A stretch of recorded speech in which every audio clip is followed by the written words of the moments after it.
Hello, welcome to Paris. Saint Francis Xavier, Saint Peter Faber, Saint Ignatius of Loyola, and then Diego Lainez, the first superior general of the Society of Jesus after Ignatius, and Alfonso Salmeron, Simão Rodrigues, Nicolas Bobadilla. 7 were the companions who bonded together in Paris. 7 students of the university, coming from Savoy, Portugal, and Spain. 7 young men who lived between 1528 and 1534 as friends in the Lord, and that on that day of the Assumption of Mary, 15 August 1534, climbed together the picturesque hill of Montmartre, entered the chapel, and took together the vow of going to Jerusalem as pilgrims, offering themselves to the Pope to be employed in whatever ministries he thought best, becoming priests, so living in poverty and chastity. But let me roll the story back for a moment here. We left Ignatius beginning his studies in Alcalá, Spain. What does he do here in Paris? Ignatius had troubles with the Inquisition back in Spain. He underwent 3 processes in the period of just 1 year and a half in Alcalá. He was imprisoned for 42 days there, and then he moved to Salamanca, where again troubles with the Inquisition caused him trials and prison. These investigations regarded in part sheer formalities. His attire was not consequent with that of a student, and in part related to matters of faith that particularly questioned the orthodoxy of the spiritual exercises. The important thing here is that Ignatius got sentences from these trials, and especially the one in Salamanca cleared him out of any accusation. The judges sentenced that nothing had been found reprehensible in his life and doctrine, and he was free to continue teaching the doctrine and speaking about the things of God. This sentence will be extremely important afterward, for every time issues will be raised against Ignatius' orthodoxy, even in Rome after the society was founded, he would have been always able to produce the chart of the sentence with which he had been cleared up by the strictest among the inquisitors. After these experiences, though, and probably because of the difficulties he found in the climate of the Spanish universities, Ignatius decided to leave the country to pursue studies. Among the many solutions he could pick, he found it expedient to go to the most prestigious among European universities, the University of Paris. And so he set out for Paris, alone and on foot. He reached it in the month of February and there or thereabouts. And as he tells me, this was in the year 1528 or 1527. The University of Paris was a collegiate system with theology as the top course, as the apex of the curriculum. A collegiate system meant that a network of colleges offered their own classes and hosted their own students with a sort of coordinated governance by the upper level of the university parliament. The University of Paris, the first one along with that of Bologna, Italy, was founded in the Middle Ages and developed on the left bank of the Seine River in Paris. It is here, on the hills of the Rive Gauche, where Ignatius would eventually land.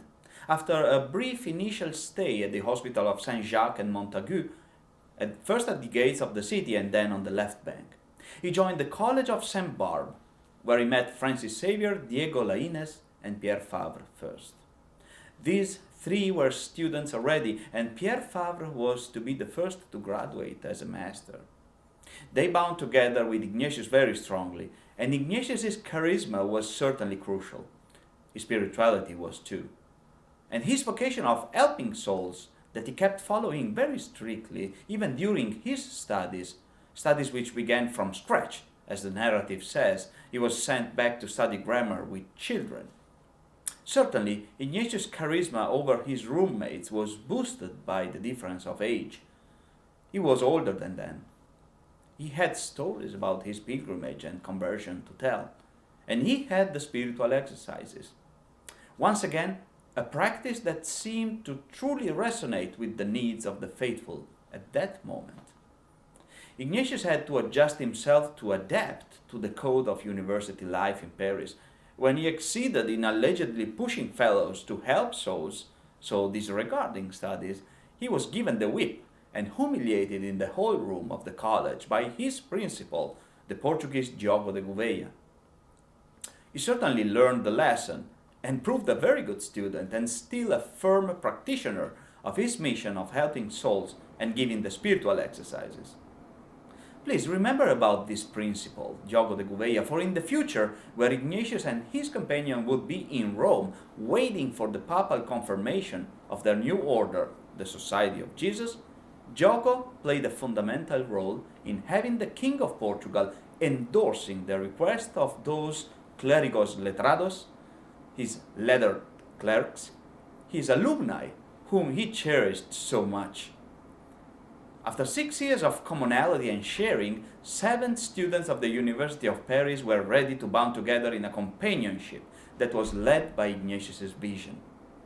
When they climbed the hill of Montmartre, the companions were driven by the idea of sticking together as a group, by doing a pilgrimage together in Jerusalem, by helping souls through the ministry of charity of the world and spiritual ones that they had practiced during the long period of their studies in arts, philosophy, and for a few of them already theology in Paris, and by doing this in strict poverty, in imitation of Christ.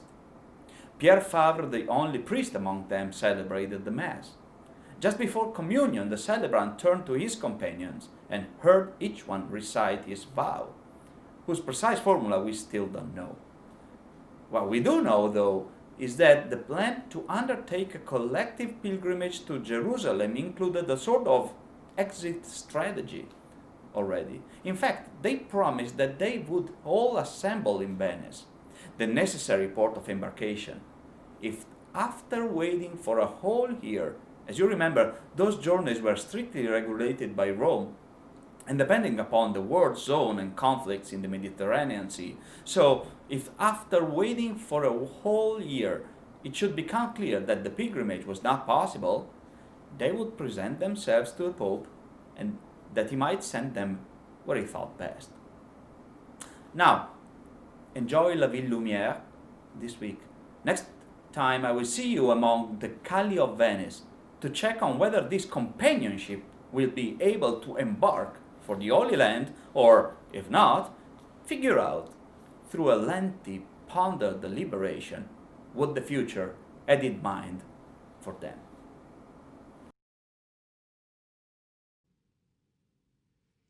Greetings, pilgrims, and welcome to Paris.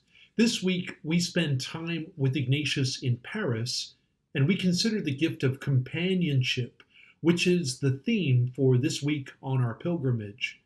You've learned from Professor Cristiano Casalini that it was at the University of Paris, at the College of St. Barbe, that Ignatius, Francis Xavier, and Peter Faber became friends. As a reminder, you can learn about this time at the University of Paris from the excerpts that we have included in our app that come from Ignatius's autobiography and from Ribadeneira's Life of Ignatius. This week, we invite you to reflect upon your own experience of friendship, and it's my hope that I can offer some thoughts for your reflection as you begin this part of the journey.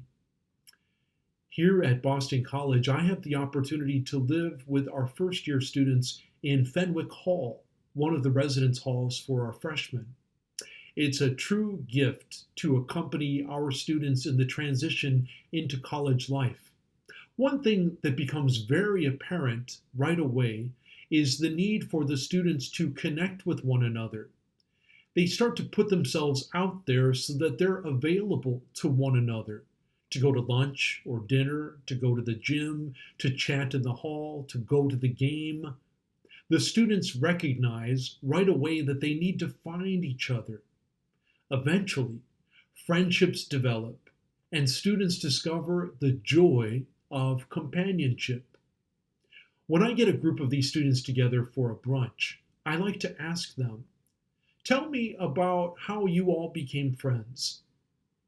They'll sit there for a bit of silence, and then someone will say, "I don't know. I guess it just happened." often. They cannot pinpoint the moment, or they cannot exactly articulate how it is that they became friends. This exchange with the students is very revealing because they're discovering that formation of deep friendship, real companionship, is a mystery. The language we often employ when speaking about love seems to be useful in the case of friendship too. As we fall in love, I believe that we also fall into friendship. Take some time this week to reflect upon the gifts of friendship in your own lives. When you think about your true companions, can you say with precision how or when you became close friends? Or, as it is for the students at Fenwick Hall, are those origins rather mysterious for you too? For those of us who are faithful, we believe that God is at work through the gift of companionship. Other people might maintain that such encounters and connections that lead to companionship are simply random. But we experience these companionships as the fruit of the hand of God at work in our lives. That it's God's desire that we encounter one another and that we become close. In the case of Ignatius, Francis, and Peter, is it just random that they found one another in Paris and engaged in such deep conversations that would lead eventually to the founding of a Catholic order of priests and brothers that would transform the world and that would still be in existence centuries later? Or rather, was the Holy Spirit at work, somehow facilitating the encounter where good people would find one another so that the world would come to benefit from the origins of this companionship, and that their gifts and talents would combine and multiply for the good of the future? In Christianity, we believe that the Lord is present to us in a variety of ways. As Catholics, we believe that Jesus is present in the Eucharist. We also believe that Christ reveals himself through his mystical body. What does that mean? Well, it means that when people come together in a companionship, that their unity is a revelation of Christ present in our world today. I don't want that to sound theoretical or heady at all. It's rather simple, actually. I'm saying that when people come together in friendship, and when they cooperate and strive to achieve something greater, that a dimension of Christ is truly present and at work, precisely in that companionship. You see, Christianity is not a solitary endeavor. It's communal. When he physically walked on this earth centuries ago, Jesus did not work alone. He invited others to be with him. His gift of companionship resulted in the very beginnings of our faith. And you and I are the beneficiaries of that early companionship. The bad spirit always wants people to be prevented from this kind of unity in Christ. The bad spirit wants people to feel isolated and to feel that they must go through this life alone. The good spirit recognizes that it's through the gift of companionship that humans flourish and that the world propels forward through the good. With friendship, we contribute to the world in a transformative way. In St. Paul's letter to the Corinthians in chapter 12, Paul reminds the community that to each individual, the manifestation of the Spirit is given for some benefit. To one is given through the Spirit the expression of wisdom, to another the expression of knowledge according to the same Spirit, to another faith by that same Spirit, to another gifts of healing by the one Spirit, to another mighty deeds, and to another prophecy, to another discernment of spirits, and to another varieties of tongues, to another interpretation of tongues. But one and the same Spirit produces all of these, distributing them individually to each person. When these crucial gifts come together, marvelous possibilities are explored, and eventually great things begin to happen. Think about important experiences in your life, a project, a program, an event perhaps, where things went extremely well and that people felt utterly delighted to be a part of that shared experience. I bet that in that recollection, you can see clearly the different gifts of others, and that those gifts united to achieve something marvelous.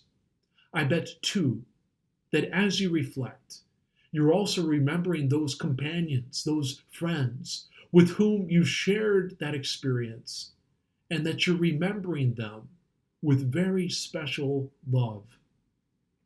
The encouragement for you here in this week of Paris is to recall those companions and to remember them with love. Companionship makes the world flourish. I hope you enjoy this week in Paris, and I hope you experience this place with true companions.